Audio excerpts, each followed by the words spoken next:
4. Most of my childhood, my sister was only a story.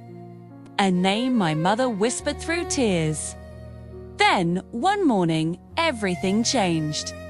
The day I finally met her was the day I realized family can be separated, but love can still find its way back. If there was one thing I could depend on growing up, it was instability. We moved often. Not because we wanted to, but because survival demanded it. My mother was always searching for work, always searching for opportunity, always searching for a way to feed us. She began buying lotus seeds from farmers and selling them to distributors. It meant more money, but it also meant more moving. Every time she told me we had to relocate, my heart sank because it meant leaving my grandfather.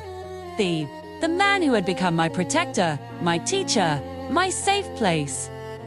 I did not know then that this move would bring someone else into my life. Someone I had only imagined. One morning, my grandfather woke me earlier than usual. "Get dressed," he said with a smile. "I have a surprise for you." I was excited. Maybe another kite. Maybe a toy. Maybe breakfast at my favorite coffee shop. We took a taxi that felt like it traveled forever. I kept asking where we were going. He stayed silent, strong like oak. When we finally arrived, I saw a girl standing nearby.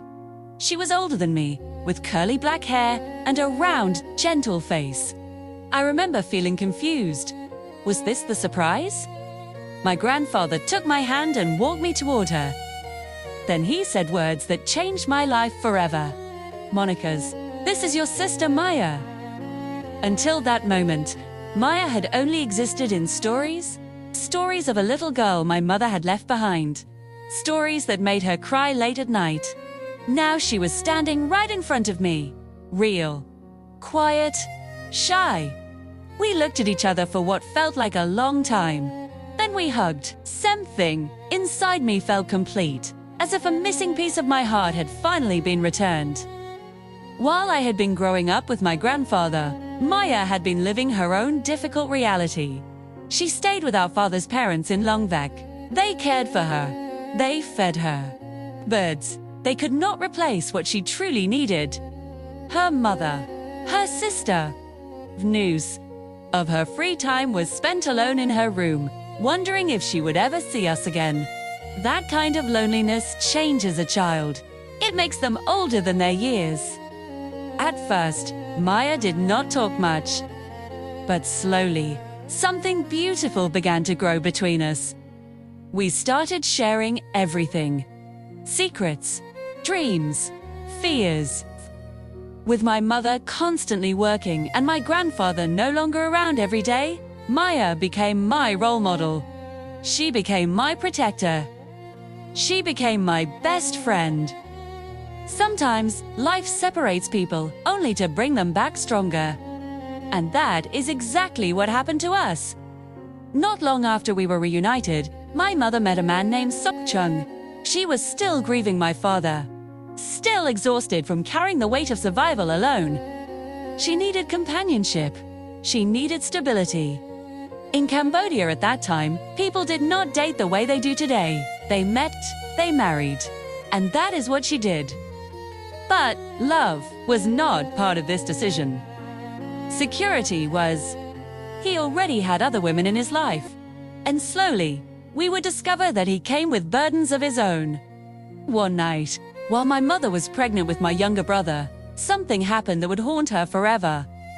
She went downstairs and found 2 men inside our home. Before she could react, one of them forced her to the ground. The other pressed a gun to her head. "If you scream, I will kill you and your unborn baby." Her heart pounded like a drum. Her body shook. She struggled to breathe, and even that angered the man holding the gun. He struck her across the face with his weapon. While one man pinned her down, the other searched through our belongings until he found the money she had worked so hard to earn. Then they left, taking not only money, but also jewelry passed down through generations. Pieces of family history. Pieces of identity. My sister and I had been asleep upstairs. When we came down in the morning, we saw our mother trembling. We did not understand everything, but we understood fear. We hugged her. We wiped her tears. Jed, but even children can feel when something has changed forever. After that night, our home no longer felt safe. And the loss of the money would create even more problems. Some of the money stolen did not belong to my mother. She had been entrusted with it after selling lotus seeds. When she went to explain what happened, she returned even more frightened. Without that money, we could not recover financially. My stepfather was rarely around to help. We could not rely on him emotionally or materially. Eventually, we had to give up the home we loved just to survive. Neighbors mocked us for being too poor to attend school. My sister's spirit broke. Mine did too. But my mother remained strong. And watching her strength planted something deep inside me. The understanding that no matter how hard life becomes, giving up is not an option. Through all of this, I had Maya. Someone who understood my fears. Someone who reassured me when my world felt like it was collapsing. From strangers, we had become sisters in the truest sense. Bound not just by blood, but by survival. Some reunions are not loud or dramatic. Some are quiet. But they change everything. Sometimes, the people meant to walk beside us are taken away. Sometimes they are returned. If you have ever been separated from someone you love, if you have ever found strength in a sibling or a friend, this story is for you.